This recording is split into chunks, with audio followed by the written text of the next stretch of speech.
امام جو ہے، امام کی ایک حدیث ہے، اور امام کی ایک حدیث ہے تھوڑی لمبی ہے، تھوڑے سے پوائنٹ عقل کے لیے ہے کہ آپ اپنے ساؤنڈ انٹلیکٹ کیسے ہو سکتا ہے انسان، یا جس کے پاس ساؤنڈ انٹلیکٹ ہے، یعنی ایک اچھی سالم عقل ہے، اس کی نشانیاں کیا ہیں، یعنی وہ سائنس کیا ہے کہ جس کی عقل سالم ہے۔ اب یہ ہم اپنے لیے ہے کہ ہم اپنے آپ کو ظاہر ہے آپ یہاں معاشرے میں اچھا پڑھتے ہیں، سارے کام کرتے ہیں، اور یہ امپورٹنٹ اس لیے بھی تھا جو میں کہہ رہا تھا کیونکہ جو ری اپیرنس ہے، ظہور جو ہے امام کا، وہ اب چاہے اہل سنت ہوں، چاہے اہل تشیع ہوں، چاہے ایون دوسرے مکتب بھی کیوں نہ ہو، سب جو ہے وہ انتظار کر رہے ہیں، اور وہ ایک شخص کا انتظار کر رہے ہیں، وہ جو دنیا کو عدالت سے بھر دے گا، اور وہ جو بھرے گا، اور یہ نیچرل ہے، آپ کے سامنے دنیا چاہتی ہے کہ کوئی نہ کوئی جسٹس ہو، کوئی نہ کوئی عدالت ہو، تو اس جسٹس کو ہمارے یہاں روایت ہے کہ وہی ہے اور کوئی بھی نہیں عدالت سے قائم کرے گا۔ اب وہ جو آنے والا آئے گا، اس پری ری اپیرنس اور پھر ری اپیرنس اور پھر پوسٹ ری اپیرنس جو ہے، وہ جو ہے ہر چیز کی الگ ٹائم پہ الگ ضرورت ہے۔ اگر ہم پروفیشنل ہوں ڈفرینٹ فیلڈز میں، اور اپنے اس فیلڈ کے اندر کوئی بہتر کام کریں کہ جو انسانیت کی فلاح کے لیے ہو، ہیومینٹی کی بقا کے لیے ہو، وہی امام کو ضرورت ہے۔ کیونکہ جب امام کا ظہور ہوگا تو امام کی دائرہ حکومت ہوگی، تو امام کی حکومت میں ڈپارٹمنٹ ہوں گے، ساری چیزیں ہوں گی، تو کام تو کرنا ہے نا۔ تو اسی لیے یہ بہت امپورٹنٹ ہے کہ صرف ایک طرح کی موومنٹ از ناٹ ریکوائرڈ۔ جو دنیا میں ہو رہا ہے، جن کا کام ہے وہ کر رہے ہیں، اب اس کے بعد کیا ہوگا۔ اسی لیے دو چیزیں بڑی امپورٹنٹ ہیں، ایک پروفیشن، دوسرا تزکیہ نفس۔ کیونکہ اگر نفس پاک نہیں ہوں گے تو پھر جب آپ کو کچھ ملے گا تو آپ اس کو کیٹر نہیں کر پائیں گے۔ تو نفس پاک رکھنا امام کے کام کے لیے سب سے زیادہ ضروری ہے۔ بر محمد و آل محمد بلند تر صلوات۔ اللہم صلی علی محمد و آل محمد۔ ہر شخص کو بہرحال اپنا ایک رول پلے کرنا ہے، اور کہیں بھی دنیا میں بیٹھا ہوا ہے اس کو ایک اپنا رول پلے کرنا ہے۔ آپ یہ نہیں کہہ سکتے میں یہاں رہ کے کیا کر سکتا ہوں، نہیں، ہر بندے نے ایک رول پلے کرنا ہے کہیں پہ بھی بیٹھا ہوا ہے۔ اور امام کی جو حدیث ہے، امام فرماتے ہیں کہ جس کی سالم عقل ہے اس کی چند نشانیاں ہیں، یہ بہرحال میں اختصار کے ساتھ آپ کی خدمت میں پیش کرنی ہے۔ پہلی نشانی امام فرماتے ہیں کہ جس کی عقل سالم ہے وہ یہ ہے کہ اس کو جب کوئی دیکھے، یعنی اگر میں یہ کہتا ہوں کہ میری عقل سالم ہے، تو اس کو اگر کوئی دیکھے تو اس سے خیر کی امید رکھے۔ سبحان اللہ۔ یعنی اگر ہم چاہتے ہیں کہ مثلا ہونا تو ہی چاہیے کہ ہم چاہیں کہ ہماری عقل سالم ہو، تو ہمیں اگر کوئی جب دیکھے تو اس کو ہمارے اندر سے آج کے زبان میں پازیٹیو انرجی ملنی چاہیے، یعنی خیر ہو۔ اب خیر صرف پیسے سے نہیں ہے، خیر مشورہ بھی ہو سکتا ہے، خیر کسی کی بات سننا بھی ہو سکتا ہے، خیر آپ کا اپنا بیہیویئر ہو سکتا ہے، ایٹیٹیوڈ ہو سکتا ہے کہ آپ مثلا آپ کو کوئی دیکھے تو کہے ہاں یار یہ اس سے فائدہ، مطلب اچھائی ہوگی، مطلب ایسا نہیں ہوگا کہ لو بھائی پھر آ گیا، ایسا نہیں ہوگا تو ہوتا نا یار شیطان کا نام لیا اور آ گیا، ایسا نہیں ہوگا، خیر ہو۔ اب یہ ہم دیکھیں کہ کیا ہم اپنے آپ کو ایسا کر سکتے ہیں، ہم اپنے آپ کو ایسا کر رہے ہیں، کیا ہماری پرسنالٹی ایسی ہے کہ ہم کہیں بھی ہوں، چاہے نان مسلم کے ساتھ ملیں، دوسرے لوگوں کے ساتھ ملیں، کیا ہمیں دیکھ کر کیا لوگ خیر سمجھتے ہیں یا نہیں سمجھتے۔ اب یہ پہلی چیز ہے، یہ خود آپ نے اپنی اسکروٹنی کرنی ہے، میں تو خود اپنا ذمہ دار ہوں، آپ اپنے ذمہ دار ہیں۔ دوسری کوالٹی جو امام فرماتے ہیں کہ جس کی عقل سالم ہو، اس کی بدی سے یعنی برائی سے، اب ظاہر دیکھیں کوئی بھی آدمی پرفیکٹ تو نہیں ہو سکتا، میں آپ یقیناً ہو سکتے ہیں، میں نہیں، تو میرے اندر کوئی نہ کوئی برائی ہے۔ اب میرے اندر جو بھی برائی ہے، مثلا مجھے غصہ آتا ہے مثلا، تو یہ جو میرا غصہ ہے، اب یہ ہے تو صحیح، لیکن اگر میری عقل سالم ہے تو میرے غصے سے آپ محفوظ رہیں، امام فرماتے ہیں واہ واہ کہ جس کی عقل سالم ہے اس کی بدی سے دوسرا شخص محفوظ رہتا ہو. سبحان اللہ. اب کوئی بھی ہو سکتا ہے انسان کے اندر کوئی بھی برائی ہو سکتی ہے, ایکس وائی زیڈ ہے, جو کہہ رہے ہیں انسان تو ناقص ہی ہے, کامل تو نہیں ہے انسان, ظاہر ہے. تو اب جو اس کے اندر ہے اس سے دوسرا شخص محفوظ رہے, یہ بھی سالم عقل کی نشانی ہے. سبحان اللہ. سبحان اللہ. تیسری چیز کہ جب جس کی عقل سالم ہے, جب اس کے سامنے, اور یہ سب کے لیے, خواتین کے لیے زیادہ ہوتا ہے میرا خیال میں, کہ جس کی عقل سالم ہے, اگر اس کے آگے کسی کی چھوٹی اچھائی بتائی جائے اس کو وہ بڑا سمجھے. ابھی میں اس کو کھولتا ہوں کیا تمہارے کیا کام ہو رہا ہے. دیکھیں مثال کے طور آپ نے یہ سینٹر رینٹ آؤٹ کیا ہے, ٹھیک ہے, اب کچھ لوگ آئیں گے, پردے لگائیں گے, بینر لگائیں گے, چادر بنائیں گے, خاتون آئیں گی, پہلے تھوڑا سا کام کر لیں گی, کوئی چھوٹا سا کام, تو آپ سب کو کیا کہ یار مثلا فلانے نے آ کے جو ہے وہ کارپیٹ بچھا دیا, یا دیکھیں نا جلدی آتے ہیں. اب آپ نے سنا, آپ کہتے ہیں یار یہ کوئی کام ہے, یہ تو کر سکتا تھا, کوئی بھی کر سکتا تھا. مگر جس کی سالم عقل ہے وہ یہ نہیں کہے گا, وہ یہ کہے گا کہ یار زبردست کام کیا ہے یار, ایسی کارپیٹ بچھایا جس پر عزادار حسین بیٹھیں گے, جس پہ ذکر ہوگا, جس پہ نماز پڑھی جائے گی. یعنی چھوٹی سی چیز تھی نا. اب ایسے بچوں نے قرآن کی تلاوت پڑھی یا بچیوں نے سلام پڑھا, اب بولیں گے یار کیا نہیں, اتنا بہترین کلام پڑھا, اس تھوڑی سی دیر میں جو روئے زمین پر تھا 8ویں امام کا ذکر کیا, یعنی امام علی کا ذکر کیا, بچے نے مصائب کے چند جملے پڑھے, کسی نے اب یہ بات چھوٹی ہے لیکن اس کو بڑا شمار کرنا, یہ سالم عقل کی نشانی ہے. ابھی معاشرے میں بہت زیادہ ہوتا ہے, فلانے نے یہ کیا, فلانا, ارے کیا چھوڑیے کیا کیا, ہوتا ہے. خواتین میں بھی ہوتا ہے کہ وہ دیکھیں فلانی ایسی ہے, سب دکھاوا کرتی ہیں, حالانکہ نہیں. سالم عقل اگلے کی چھوٹی چیز کو ایکسٹریکٹ کرتا ہے, کھینچتا ہے. یعنی یہ ٹریٹمنٹ ہے ذہن محترم, یہ ایزی نہیں ہے, آسان نہیں ہے. یہ دوسرا, تیسرا اور اگلا چوتھا, یہ سب سے مشکل کام ہے. چوتھی والی تو اور مشکل ہے. کیوں ہے یہ؟ کیونکہ یہ انٹرنل آرکیٹیکچر جو ہے ہیومن کا وہ بیان کر رہا ہے, اور وہ کون ہے؟ امام ہے. امام ہمارا مسجد کا امام نہیں ہے, ہمارا امام نہیں ہے کہ جو مطلب یہ بتائے گا, ہمارا امام وہ ہے جو کائنات کا ہے. وہ ہے کہ جسے پتا ہے کہ آگے کیا پیچھے کیا, ساری چیزیں کیا, جو ارادہ الہی وجود میں رکھتا ہو, جو علم لدنی رکھتا ہو, اسے امام کہتے ہیں. نعرہ حیدری. اگر آپ کے اذان علی کو معطر کرنے کے لیے بریکٹ میں کہ ارادہ الہی کیا ہے, کن فیکن, یہ ارادہ الہی. ہمارا ارادہ, مثلا تو آپ کو ارادہ رکھیں کہ میں ایک ڈیزائن کر کے ایک بہت ہی ڈائنامک سی گاڑی بناؤں, ٹھیک ہے. اب وہ گاڑی بنانے کے لیے پیپر پہ بنا لی, شاید کمپیوٹر بھی بن گئی, لیکن ایکچوئل بنانے کے لیے بہت کچھ چاہیے. کیوں چاہیے؟ کیونکہ چیزیں ہیں, مولڈ ہے, لوہا ہے, انجینئرنگ ہے, پتہ نہیں کیا کیا ہے. کیونکہ عالم ہے مادہ, میٹر آپ فیس کر رہے ہیں. مگر میں نے اپنے ذہن میں گاڑی بنائی تو فوراً بن گئی, لیکن سامنے بنانے میں ٹائم چاہیے, کیونکہ سامنے مادے کے اندر نقص پایا جاتا ہے. جہاں پر نقص اور کمی پائی جائے وہاں آسان نہیں ہوتا ہے ارادہ پورا کروانا. اور یوں تو میں بڑے ارادے کروں, میں یہاں چھوڑ کے چلا جاؤں, میں وہاں چلا جاؤں, یہاں نہیں جا سکتے بھائی. جہاز کا ٹکٹ لینا ہے, ویزا لینا ہے, مادے میں نقص پایا جاتا ہے.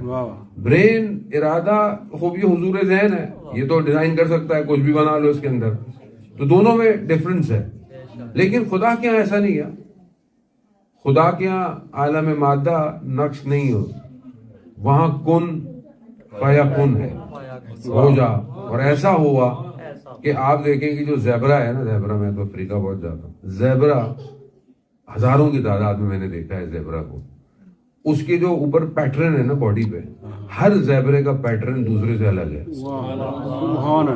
اتنا ڈیٹیل, یعنی فنگر پرنٹس ہر انسان کے قیامت تک الگ ہے. یعنی کون فیکن کیا, لیکن اتنا ڈیٹیل ہے کہ یہ ساری چیزیں ڈیزائن ہو گئی. کیوں؟ وہ ارادہ الہی ہے, نقص نہیں ہے, جو کہا ہو گیا. اب جو اس کے ارادے کے ساتھ چلتا ہو. ہارون بیٹھے ہوئے ہیں, وہ شعبدے باز جو امام کو تکلیف دیتا ہے, کبھی روٹی ادھر چلی جاتی ہے, کبھی روٹی ادھر چلی جاتی ہے, امام کو تکلیف دینا چاہتا ہے. قالین پہ شیر بنا ہوا تھا, قالین پہ شیر بنا ہوا تھا. ارادہ الہی سے متصل ہو تو امام نے اشارہ کیا, رکاوٹ نہیں ہوئی, وہ تصویر شیر بن گئی اور اس کو کھا بھی گئی اور کھا کر واپس بھی چلی گئی. تو یہ فیری ٹیل نہیں ہے. کیوں؟ خب یہ ارادہ الہی کے ساتھ متصل ہے, یہاں مادہ رکاوٹ نہیں ہے. لیکن استعمال تبھی کریں گے جب اذن الہی ہوگا, جب ان کو اذن الہی ہے تبھی وہ یہ کام کریں گے. تو یہاں یہ بہت امپورٹنٹ ہے کہ یہ کون ہے جو یہ باتیں کر رہا ہے, کیونکہ وہ human psychological, human structure, human کے سارے سسٹم کو جانتا ہے. اسی لیے یہ مشکل کام ہے. یہ عقل سالم ہونا آسان کام نہیں ہے کہ آپ کسی کی چھوٹی نیکی کو بڑا شمار کرو. یہ چھوٹا کام ہے نہیں, بہت مشکل کام ہے. چوتھی کوالٹی امام فرماتے ہیں کہ جس کی عقل سالم ہے وہ کیا ہے, وہ یہ ہے کہ اپنی بڑی نیکی کو چھوٹا شمار کرے. اور یہ سب سے مشکل کام. یہاں تو انسان چھوٹی سا بھی کوئی کام کر لے تو اشاروں بتا دیتا ہے, ارے وہ جو ہاں وہ آغا صاحب وہ ہاں جی بالکل, ارے ہم لوگ اچھا ماشاء اللہ. یعنی انسان مجبور ہے نا, انسان کیا کرے, انسان بہرحال پھنسا ہوا ہے. دیکھیں یہی تو چیزیں ہیں جو امام سولو کرنا چاہ رہے ہیں. یہی انسان پھنسا ہوا ہے, تبھی تو پرواز نہیں ہو پا رہی ہے. اب انسان بعض وقت کہتا ہے میں یہ بھی کر رہا ہوں مولانا صاحب, میں یہ بھی کر رہا ہوں, مگر معرفت کا باب کھل نہیں رہا. معرفت کا باب اصل میں خود اپنے اندر لاک لگا ہوا ہے. جب آپ اپنے اندر کے لاک کو ان لاک کریں گے تبھی تو معرفت کھلے گی. جو انسان چھوٹی چھوٹی آرزوؤں میں پھنسا ہوا ہو, جو انسان اس پہ پھنسا ہوا ہو کہ لوگ میری تعریف کریں, لوگ میرا بیان کریں, لوگ میری, تو آدمی نہیں کہیں نہیں پرواز کر سکتا. تو یہاں اپنی بڑی نیکی کو چھوٹا شمار کرنا. یعنی کوئی بولے کہ جی آپ نے ماشاءاللہ کیا کام کیا, میں نے نہیں کیا, حقیقت ہے میں نے نہیں کیا, تو میں ہوں ہی کچھ نہیں. اور یہ حقیقتاً اس کو اپنے وجود میں اس چیز کو یعنی پینیٹریٹ کرنا ہے کہ اس نے نہیں کیا, نہ وہ کر سکتا ہے, نہ اس کے اندر اتنی طاقت ہے, وہ نہیں کر سکتا.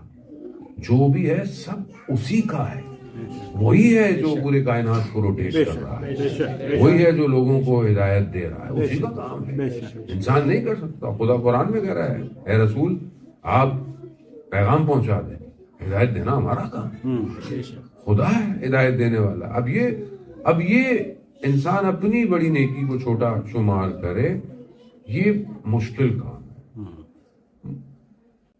شیخ محدث قمی کی مفاتیح الجناح جو بک ہے, جو دعاؤں کی کمپائلیشن ہے, زیارت, دعائیں, اعمال, سب سے فیمس بک ہے.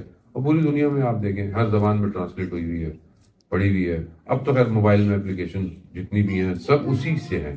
duas.org, ڈیوائن پرلز لے لیں آپ, شیعہ ٹول کٹ لیں, سب اسی میں سے بنی ہوئی ہے. آپ دیکھیں کہ آخر کیا کام کیا شیخ قمی نے کہ کتاب اتنی دنیا میں رکھی ہوئی ہے, کیا کام کیا. تو ان کی لائف میں بتاتے ہیں کہ ان کے والد صاحب مسجد جاتے تھے نماز پڑھنے, نماز کے بعد ایک مولانا جو تھے وہ اسپیچ کرتے تھے تھوڑی سی دیر. تو انہوں نے ایک دن جا کے گھر میں اپنے بیٹے سے کہا کہ بیٹا وہ مولانا جو ہے وہ اسپیچ کرتے ہیں, یعنی حدیث پڑھتے ہیں, اور کیا زبردست, کاش بیٹا آپ بھی پڑھتے, ایسی حدیث آپ بھی پڑھتے. اب وہ جو مولانا جس کتاب کو کھول کے اس میں سے حدیث پڑھتے تھے وہ شیخ محدث قمی کی تھی, شیخ عباس قمی کی کتاب تھی. لیکن انہوں نے یہ نہیں کہا کہ بابا وہ تو میری کتاب سے پڑھتے, نہیں کہا بابا میرے حق میں دعا کیجیے گا. یعنی اپنی بڑی نیکی کو چھوٹا شمار کیا. اور جب چھوٹا شمار کیا تو اس کے بعد دیکھیں وہ علماء بیان کرتے, طالب علم مشہد مقدس میں بیان کرتے ہیں کہ روشنیاں نہیں ہوتی تھیں, لائٹیں نہیں ہوتی تھیں, اندھیرا ہوتا تھا. تو فجر سے پہلے جب ہم حرم جاتے تھے ہم دیواروں کو پکڑ کے حرم جاتے تھے, ہمیں نظر نہیں آتا تھا. تو ہم نے ایک دن دیکھا ہمارے آگے کوئی کچھ فاصلے پہ کوئی ہے اور اس کے اندر سے روشنی ایسی نکلتی ہے اور پھر ایک دم روشنی بجھ جاتی ہے، پھر نکلتی ہے. پھر ہم قریب گئے تو شیخ عباس قمی تھے، تو ہم نے دیکھا کہ کیا تھا. کہا کہ جب وہ لا الہ الا اللہ بولتے تھے تو ان کے وجود سے نور نکلتا تھا.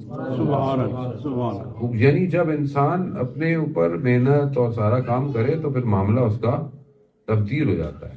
وہ پہلی کیا کہ اس کے وجود سے خیر، دوسرا اس کی برائیوں سے دوسرے بچ کے رہیں، تیسرا دوسروں کی چھوٹی نیکی کو بڑا شمار کرے اور اپنی بڑی نیکی کو چھوٹا شمار کرے. یہ بہت زیادہ ضروری ہے. پانچویں جو ہے وہ یہ ہے کہ جب بھی کوئی اس کے پاس حاجت لے کر آئے، سوال لے کر آئے، کوئی بھی چیز، ضروری نہیں کہ پیسے مانگنے آئے، کوئی بھی حاجت، سوال، ریکویسٹ، تو اس کا دل تنگ نہیں ہوتا. یعنی ایسا نہیں ہوتا کہ مطلب یار پھر میرے پاس آ گیا، پھر میرے سے سوال، پھر میرے سے یہ نہیں. مطلب وہ دل کشادہ رکھتا ہے اپنا. یہ بھی ایک نشانی ہے کہ انسان ظاہری چیزوں سے، البتہ وہ پھر الگ حدیثیں اس کی الگ الگ ہیں، کون سی حاجت کو کس طرح دیکھنا ہے، کس طرح بیئر کرنا ہے، وہ ایک الگ بات ہے. اگلی نشانی ہے، میں بہرحال جتنی میرے ذہن میں بھی آئیں گی میں آپ کو دے دوں گا کہ میری بہت سائز نہیں ہے. بسم اللہ بسم اللہ.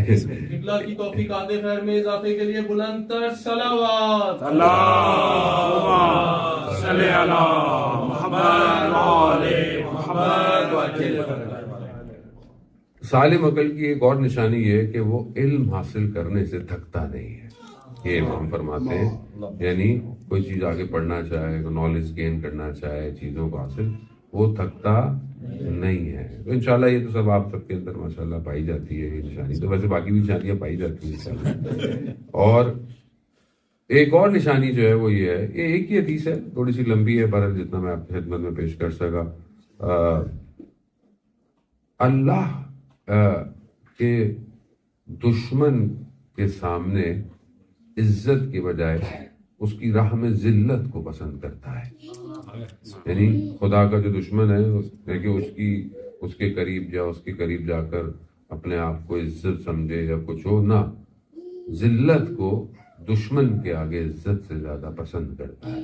اے ہاتھ ملنا ذلہ والی سچویشن جو ہے وہ یہ ہے کہ وہی سید الشہداء کے جو ہے وہ تیرے جیسے کی جو ہے وہ میرے جیسا جو ہے وہ بیعت نہیں کر سکتا، تو اس سے بہتر ہے کہ میں موت کو جو ہے وہ انسان پر پھر. دوسرا کہ وہی ہے کہ خدا کے مقابلے میں توانگری کو، یعنی غنا کو، خدا کے مقابلے میں فقر کو پسند کرتا ہے. یعنی کہ اس کو پیسہ ہو، اس کے چیزیں مل جائیں، اس کے اختیارات بڑھ جائیں، لیکن خدا نہ ہو تو وہ اس کو پسند نہیں کرتا. کہا فقر ہو، محتاجی ہو، پروردگار ہو جاتا. اور یہاں پر رسول خدا حضرت محمد مصطفیٰ صلی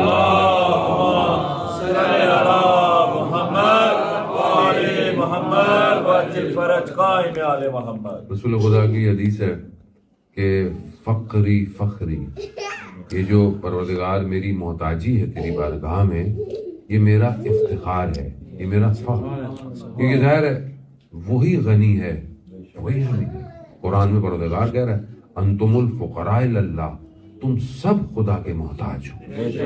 اور یہ محتاجی بہت ضروری ہے، یعنی اس کی بارگاہ میں یہ محتاجی بہت ضروری ہے. جانے محترم، یہ اس کا کرم ہے کہ اگر انسان، ہم چاہیں نہ چاہیں اس کے محتاج ہیں.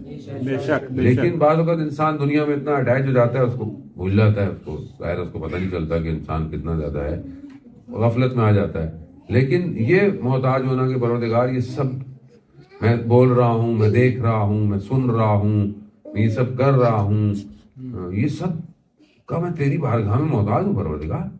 اگر تو نے ذرا سا کچھ مجھے چھوڑ دیا تو میرے لیے تو بڑی مشکل ہو جائے گی. یہ بہت زیادہ ضروری ہے. یہ محتاجی اس کی بارگاہ میں تواضع لے کے آتی ہے، انکساری لے کے آتی ہے، سجدے طولانی کرتی ہے اس کی بارگاہ میں یہ انسان جو آتا ہے.